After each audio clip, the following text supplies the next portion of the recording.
Hello, all heroes, and welcome back to Invincible Guard of the Globe. And today is an exciting day because I have been provided by the devs some advanced knowledge, some intel of the upcoming new mode coming into Invincible Guarding the Globe.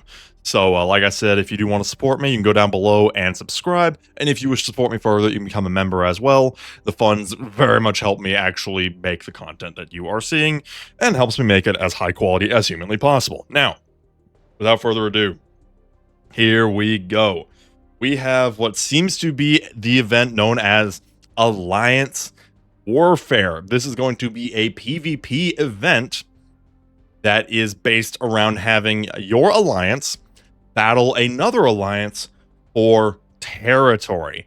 Now, I'm going to pull up some images here, and I'm going to read them off as we go. We have, first of all, the rules planning phase. During this phase, all members of the alliance synchronize to prepare their defenses. This involves strategizing and coordinating to ensure all outposts and the GDA headquarters, HQ, are adequately defended. Each member contributes their strongest heroes to a collective hero reserve. These heroes are then available for the Alliance to strategically deploy in defense of outposts and the HQ for the upcoming battle. Outposts are key strategic points that Alliance members must defend. Each outpost provides specific bonuses to certain types of heroes, enhancing their effectiveness in both defense and offense. The HQ is the central base that grants the most points. So basically, in this planning phase here, you are setting up your defenses. Because you've got territory, you've got outposts, and you've got your HQ, which is kind of like modeled like a cute little pentagon, which we'll see in a little bit here. And you're going to need to use these heroes to defend your outposts from the opposing alliance's heroes. If we go over to the next image here, you'll kind of see what the UI is going to look like here. We have the GDA HQ, like I said, cute little pentagon there. And then we have Outpost 1, Outpost 2, Outpost 3, Outpost 4, and Outpost 5 that can have various numbers of heroes, as you can see from the little green dots next to them. These are the areas you need to defend. And I would imagine that if these areas fall, they are going to get closer to your HQ, which is going to be your most important spot. That's going to give you the most points and is going to be very important if you want to actually win the fight. If we do take a look at the top of this screenshot here, you actually do see we have the same league format that we see in PvP. I like this because it will, once this mode is rolled out a bit and the massive hordes are thinned out, it will reduce the chances of a new alliance getting absolutely steamrolled. Because we don't want that. However, it's going to take a little bit of time for that to catch up. So if you're a new alliance and you encounter mine, sorry in advance, my universe, I don't mean it personally. So that's very exciting, but we can imagine that there will be leagues with various rewards. I have no clue what those rewards are, but I am excited nonetheless. Take a look at the next page here. You'll see that we do have the usual chat stuff here. That'll probably be how people who don't use Discord will be communicating. But honestly, if you really want to be serious about this event, probably the best call is going to be try and get with your peeps in Discord. That way, y'all can communicate with a little more certainty and coordinate your strikes. Now, if we go to the next phase here, battle phase. This phase initiates when the planning phase timer ends. It is a critical moment where the effectiveness of the planned defenses and hero deployments are put to the test. Now we have attacking an outpost. Alliances can only attack enemy outposts that are directly connected to their own. If an alliance loses all their outposts and their HQ, they still have the opportunity to reclaim their HQ. Heroes used to attack an enemy outpost remain stationed there to defend it once conquered. Scoring system. Conquering outposts immediately grants a fixed number of points. Holding them over time adds incremental points. The more outposts an alliance secures, the higher their score accumulates. Conquering or holding the HQ provides significantly more points due to its strategic importance. Now, there's a lot to unpack here. First of all, in that battle phase section, basically when planning phase ends, it's fight time. It is time to go to war. When the attacking an outpost, it's kind of interesting because what they're doing here is, of course, you attack an enemy outpost that's connected to one of your outposts, so that's pretty straightforward. But the interesting thing is, you need to be very strategic because whoever you fight with in that battle will stay there as the defending character. So let's say I use my Universa to mow down Outpost 1 on the enemy side. Well, that's all fine and dandy, but now that Universa lives there. So if we take a look here, heroes used to attack an enemy outpost remain stationed there to defend it once conquered. Now, I wonder if I'd get the chance to use them again. I imagine I wouldn't. If they are defeated, I would imagine that they are basically out of the fight. I can't say that for sure, but it would be really weird if I could just keep using my Universa over and over and over.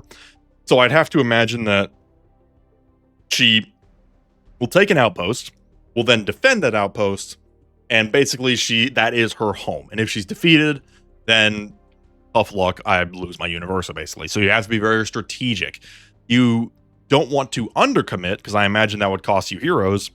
But if you overcommit, you might plop your best hero on an outpost that means very little.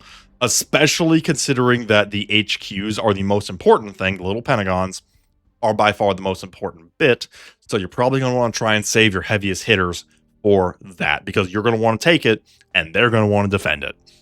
And then the scoring, you get points when you hold it, and then every so often, probably on like a timer, maybe every hour or so, or every day, something like that. I don't know how long this event lasts. You will get points accumulating from those outposts. So like, for example, if you hold one outpost, you might get 10 points. You hold 2, you get 20. You hold 3, you get 30. Something along those lines. You get my point there. We go to the next image here. We kind of see the battle here. Now, what's interesting is you can actually see there's bonuses in the fight itself. If we take a look at this bonus, the Global Defense Agency gets plus 30% energy defense. So you're going to want to not only fight with, but also defend with GDA agents because they are more likely to hold up. You kind of see in this particular team, they've got the monster girls kind of holding the fort with the Cecil and Robot on the enemy side and allied side, respectively. So you can kind of see what they're cooking there is they're trying to play with the bonuses. Now, depending on the character, that may or may not help you, depending on the bonus. But I can imagine that those bonuses will matter in the long run, especially because, you know, that this way I might have a better chance winning with like a monster girl instead of having to whip out my Universa, because I'm really going to want to only use my Universa either for the most important defense or the most important offense. Let's take a look at the next image here. We do have Outpost Conquered. So you can kind of see here that you do get points. I do also notice the little +0 on the red side. I do wonder if you lose a fight, if they would gain points. I don't know for sure. That's just speculation. But you can kind of see here what the UI is going to look like in the battle phase. So they will have their 5 outposts and their HQ. You'll have your 5 outposts and your HQ, the most adorable little pentagon. I do also see an attack cooldown, which makes me think that you can't immediately retake an outpost if you lose it. So, like, if you take an outpost, they can't immediately slap you back. They got to give it a little bit of time, which, I mean, it's not unusual. That's pretty standard for any mass PvP events like this. So, you know, nothing new there. Then if we take a look at the next image here, this is just kind of another cleaner UI image. The interesting thing here is that you can see they actually took the right side to get to the HQ. So that tells me that there might be a strategy where you want to hit their weakest side and get to the HQ as soon as possible to try and really snipe those points. Because, of course, the longer you hold your HQ, the more points you're getting from it. Maybe you're going to want to get in there and put a bullet in that point source so that you can keep it for yourself and get those sweet points. And then we do have a little video here, nothing too crazy. I would imagine this is going to pop up on YouTube. I don't know. As like an ad or something. You see alert, multiple threats detected. So basically Angstrom is combining our alliances to fight. Alliance warfare coming soon. Nothing really new revealed there, but it's a cute little teaser nonetheless. So yeah, like I said, it's basically a. Did y'all ever play Galaxy of Heroes? I think they had a mode called like Galactic War or something, where it's you versus an opponent and you're trying to take territory. Basically that for alliances. I am thrilled. I am thrilled to death. Alliances. Now I will like alliances were kind of the child that was just fine. So they haven't really gotten a lot of attention. The squeaky wheel doth get the grease.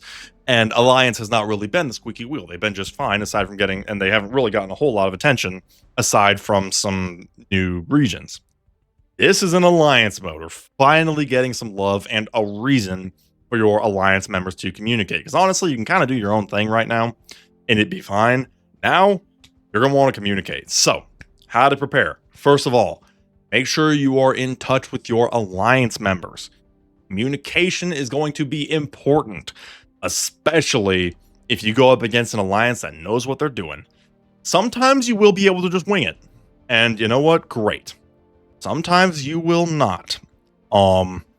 Because you might get up and against an Alliance who is ready to freaking rock. And then you're going to want to be afraid. And you're going to want to communicate. Because planning is going to be important. You might decide that you want to go hard right here and bum rush the HQ. Maybe. We'll see. We don't know. You need to communicate and find out.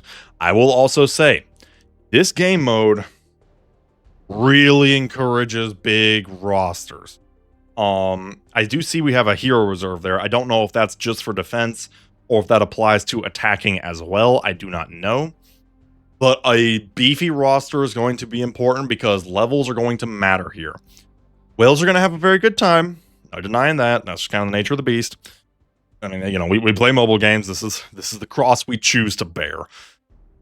But if you strategize, you might be able to find some weak points in their armor and deny them some points.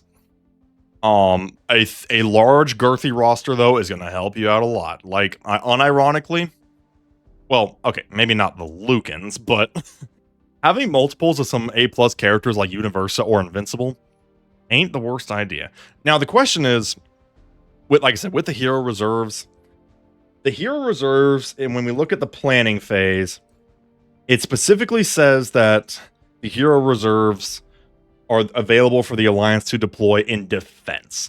So that tells me that whatever you don't use in your reserves is fair game for your offense. Again, like I said, this is where having, you know, a nice roster and even multiple copies of a hero will really come in handy, because I don't see anything here restricting copies. Like if you've got a full team of if you've got a team of 5 Universas, if you went the Lucan route but only with Universa, yeah, you might be having a good time here, not gonna lie. Not gonna lie. Of course, you will have to keep in mind that not all outposts are created equally. Some outposts have only partial teams. Some outposts will have different bonuses. I'm excited. I'm not gonna lie. I love me some strategic type crap. And this looks fun. I'm looking forward to this. And of course, another opportunity to get some more loot is never a bad idea. We'll see what the rewards are. But we have the leads just like in PvP, and that has proven to be a success in my opinion. So I am highly optimistic. But yeah, that is what we have for the Alliance Warfare event. So yeah, like I said, big thanks to the developers for giving me this little tease to show off here. Very exciting. And that about sums it up. Yeah, so if we will almost definitely get an update this week, so expect a video on that probably in the near future, and probably a new character too. If I would not be surprised if we got a new character this week. In fact, it's probably one small step away from necessary, because by this point the hero pass will have almost definitely expired.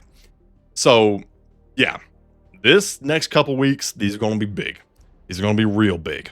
So look forward to all that, and as usual, we will be covering every bit of it. If you did like this video, let me know down in the comments below. If you want to support me, you can subscribe down below, or you can become a member. It would help me out a whole lot as I bring this content to you, and we shall see you next time. Have a good one.